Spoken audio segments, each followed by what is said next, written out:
Bonjour et bienvenue sur la chaîne qui libère. Hier, nous avons réfléchi ensemble à la question suivante. Qu'est-ce que le bonheur? Et aujourd'hui, je vais vous partager une des 3 clés du bonheur. Pour mieux comprendre cette clé ou ce secret du bonheur, je vous propose que nous commencions par un petit exercice très simple. Il nous suffit de fermer les yeux quelques instants, d'inspirer, de se détendre. Et chacun peut se rappeler un moment de sa vie pendant lequel il a été vraiment joyeux, ou bien vraiment amoureux, amoureuse, où vous vous sentiez aimé. Chacun peut imaginer ce moment et ressentir cet état-là. Imaginez que cet état est là maintenant,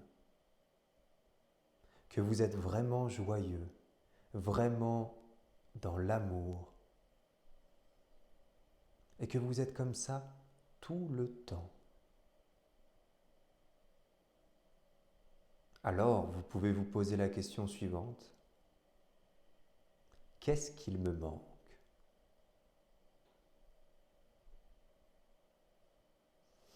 On peut inspirer profondément, ouvrir les yeux et nous retrouver. Alors, dans cet état-là, qu'est-ce qu'il vous manque? La réponse, normalement, c'est rien. Et oui, dans cet état-là, on n'a besoin de rien. Mais dans la vie, en réalité, c'est pas comme ça. On est d'accord. Pourquoi c'est pas comme ça? Eh bien, simplement parce que nous avons tous une idée du bonheur, une idée de ce qu'il nous faut pour être heureux. Par exemple, il y a beaucoup de personnes pour qui être heureux, ça va passer par avoir beaucoup d'argent. Et oui, pour pouvoir acheter tout ce qu'ils veulent, tout ce qu'il leur faut, tout ce qu'ils désirent. Des beaux vêtements, une belle montre, des beaux bijoux, une belle voiture, une belle maison. Mais ces gens-là se rendent compte que l'argent ne fait pas le bonheur, même s'il y contribue. Pour d'autres personnes, ils pensent qu'ils vont être heureux si ils ont beaucoup de plaisirs. Les plaisirs des sens, les plaisirs de la chair, les plaisirs de la table. Manger beaucoup et que des bonnes choses, les meilleures choses, le meilleur chocolat, oui. Assouvir tous les désirs, que ce soit faire la fête, puis aller au cinéma et partir en voyage à l'autre bout du monde. Mais au bout d'un moment, après avoir eu une certaine satisfaction, on finit par tomber dans l'insatisfaction. Parce que c'est la nature même du désir. On en assouvit un et un autre arrive. On l'assouvit et un autre arrive. Et ainsi de suite. Et ça ne s'arrête jamais. Et on finit par être insatisfait. Encore autre chose. Certaines personnes pensent que le bonheur va passer à travers le confort. Une maison confortable, avec un grand lit douillet, un canapé moelleux qui fait vous savez, le massage, etc., qui est chauffant, une douche à l'italienne, etc., etc. Mais ce confort n'empêche pas l'inconfort des situations extérieures. Et pire, ces personnes, à force de vivre dans le confort, deviennent de moins en moins armées pour affronter les difficultés et l'inconfort de ces situations extérieures. Puis il y a les personnes qui pensent que le bonheur vient avec la sécurité. Ils ont besoin d'avoir une porte blindée, des palissades, des grillages, des barbelés, des caméras connectées au téléphone et peut-être aussi des gros chiens. Ce sont des personnes qui ont aussi tout un tas d'assurances et pourtant, comme tout le monde, ils peuvent tomber malades, ils peuvent se casser la jambe ou encore, bizarrement, ils peuvent même mourir. Et puis, il y a toutes ces personnes qui pensent que le bonheur va venir avec un prince charmant qui va enfin me rendre heureuse ou une superbe femme qui va prendre soin de moi. Oui. Et puis, on va fonder une famille On aura 3 enfants, Hector, Julia et Salomé. Et puis ils vont devenir dentistes, astronautes et médecins. Mais on sait bien que les enfants grandissent et qu'ils finissent par quitter le nid. Et de plus en plus souvent, le mari ou la femme s'en va également. Et alors là, le bonheur, il s'en va avec eux. Bon, avant que vous n'éteigniez cette vidéo, je vous rassure 2 secondes. Je ne suis pas en train de dire qu'il ne faut pas avoir des possessions matérielles. Tant mieux si vous gagnez de l'argent. Et si vous en gagnez beaucoup, c'est encore mieux. Et c'est mieux encore si vous le partagez. Et je ne suis pas en train de dire qu'il ne faut pas avoir de plaisir, de désir et qu'il faut vivre comme un ascète dans sa caverne. Non, non. Qu'est-ce que j'essaye de dire? Qu'est-ce que j'essaye de faire comprendre?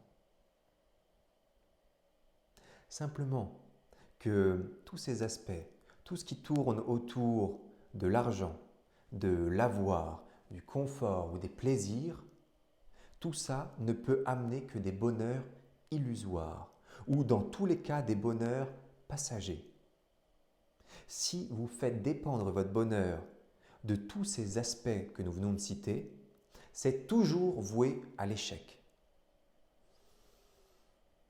Et la question qu'on peut alors se poser, cette grande question si intéressante, quelle est la différence entre ces bonheurs illusoires et passagers et le véritable bonheur, un bonheur durable, authentique? La nouvelle psychologie spirituelle nous dit que le bonheur authentique ne peut pas dépendre des autres, il ne peut pas dépendre des situations extérieures. Et si nous regardons un peu en arrière sur nos vies jusqu'à aujourd'hui, avec sincérité, on se rend rapidement compte qu'on a toujours cru que le bonheur allait venir de l'extérieur. Et c'est pour ça que cette citation française existe, cette citation intelligente de courir après le bonheur. Nous avons tous couru après le bonheur en espérant un jour pouvoir l'attraper. Mais ça ne marche pas comme ça. Selim Heysel nous racontait lorsqu'il nous a parlé du bonheur qu'il avait fait un constat très simple. C'est qu'après avoir eu de nombreux voyages et rencontré un grand nombre de personnes, eh bien, les gens les plus heureux qu'il avait rencontrés étaient des personnes qui pratiquaient ce que l'on appelle un chemin de connaissance de soi, ou bien encore ce que l'on appelle un chemin spirituel. Ce sont des personnes qui ne s'intéressent pas qu'à l'avoir, mais qui s'intéressent également à l'être et qui accordent même plus d'importance à développer les qualités de leur être.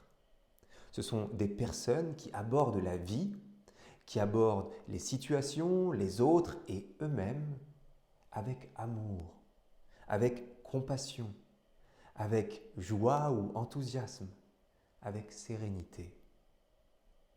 Et cela les amène à avoir plus de clarté sur eux-mêmes, sur les autres, sur les situations et sur la vie. Et il a fini en nous disant cette belle phrase. Au fond, un chemin spirituel, c'est enseigner aux gens comment être heureux. Et c'est là qu'il nous a livré les 3 secrets du bonheur, dont nous en avons déjà vu un. Le premier secret du bonheur, ne faites pas dépendre votre bonheur des autres. Ne le faites pas dépendre des situations extérieures.